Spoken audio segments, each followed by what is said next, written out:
Until that day, I'd never defied her. I knew I daren't see her face, or I'd give in. I was determined.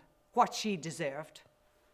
I heard somebody mutter, "Look at that hussy sitting on our side of the street, sunning herself and a man lying dead." I had to get away. I had a few shillings in my pocket. I walked up the street saying over and over in my head, "Don't stop, don't think, head up, keep walking." I wanted to run, but I knew that'd draw too much attention to myself. I'd do that as soon as I turned the corner. I'd run like hell to the station. I didn't know where I was going, but I made up my mind. As soon as I saw the sea, I was getting off. There was an older couple in the carriage. Woman asked me where I was going, just conversation like. I wasn't expecting it. I was too distracted. I couldn't think. I said, "I don't know." They both looked at each other. The husband nudged the wife. "You know that look. Don't get involved with her one. She's off her head. On her own, on a train on a Wednesday with not a notion of where she's going to." I could feel the woman's eyes on me, watching me. If only I could say, "Look, missus, I'm not mad. I don't want to be here. She did this to me, her and her nerves. I'm 30 years old. I live on the dark side. I won't ever have a husband.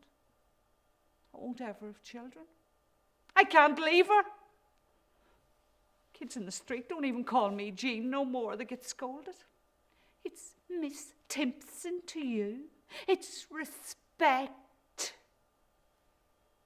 Respect for my sorry state. A reminder to melt into the background and be part of the rest of the useless clutter. I can see the sea, but I don't know where I am. Train's slowing down, but I can't see a station. It's only a halt, a place where the train only stops when somebody's getting on or off in the middle of nowhere. I didn't care. I just needed away from these people. Oh my God.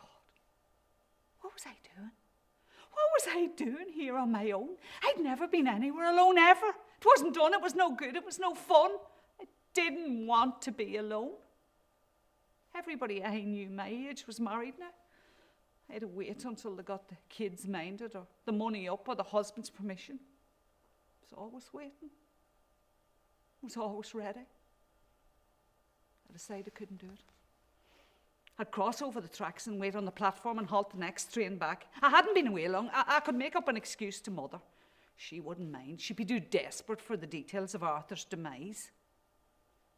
Had me hand on the carriage door when she jumped up and grabbed my arm and put her finger to her lips. Shh! The husband was asleep. She opened her bag and she handed me a pack of sandwiches wrapped in brown paper on a flask. I tried to refuse them, but she pushed them on to me. And without taking her eyes off her husband, she went, "Shh." I knew she wanted me to have them. I could see that in her eyes. I whispered, "Thank you, thank you." I knew then there was no turning back. There was a path that led to the beach from the halt. There's a few houses scattered along the headland. The beach was deserted. I'd never been in such a massive space with no people in it. Just me, the sun, and the ocean. It was the weirdest feeling. That's all there was between me and America. I tucked me frock into me knickers. I hurled myself into the water. Oh God, the feel of it on my bare skin. The sun to myself. I didn't have to share it with anybody. It was just shining down on me. Me. Threw myself about and I screamed and I shouted and I roared at the top of my voice.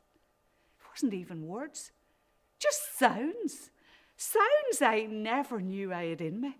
It was like my lungs had been let out of these traps. Glorious, brilliant. Oh God, God. If the man on the train could see the cut of me now, I told you she was bonkers. But what would she have thought? Wish it was me? I I lay on the sand and I listened to the sound of the gulls, the swish of the tide, train in the distance. It was as if all the sounds were taking turns for me to hear them. God knows how long I lay there. But when I sat up, I saw this woman way up on the beach on a deck chair. She was sat with a big straw hat and sunglasses, just staring out into the water. Odd that. Why would anybody want to hide themselves from the sun?